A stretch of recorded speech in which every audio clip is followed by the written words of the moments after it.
நேரம் கடந்து போகலாம், ஆனால் உன் நம்பிக்கை உயிரோடு இருக்க வேண்டும். இது நானா சொன்னேன்.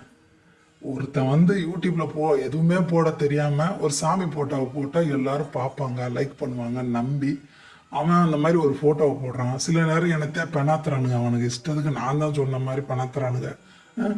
நீங்களும் வந்துட்டு ஏதோ நான் தான் பேசுன மாதிரி என்கிட்ட பேச ஆரம்பிச்சிடுறீங்க கமெண்ட்ல. அப்போ என்னையக்கேனே ஆக்குறீங்கல்ல. வீடியோவோ ஃபோட்டோவோ போடுறான் வந்து அவன் பொழைக்கிறக்காண்டி போட்டுட்டு இருக்கான்.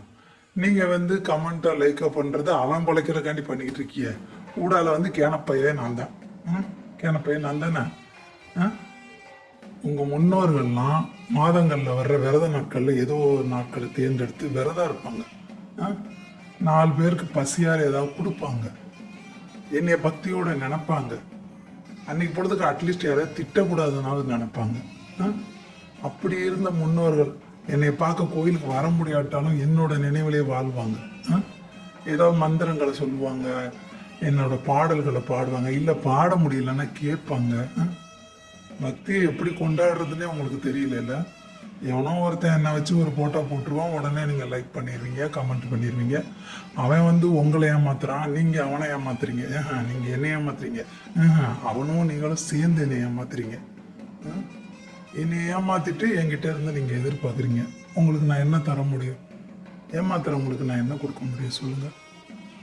ஒரு ஃபோனில் ஒரு ஃபோட்டோவை பார்த்துட்டு லைக்கையும் கமெண்ட்டையும் பண்ணிட்டீங்கன்னா நீங்கள் சாமி கும்பிட்டது அர்த்தமா? பக்தி செலுத்திட்டது அர்த்தமா? நீங்கள் ரொம்ப பக்தியாக இருக்கீங்கன்னு அர்த்தமா? என்ன சொல்ல வரீங்க நீங்கள் இதன் மூலமாக?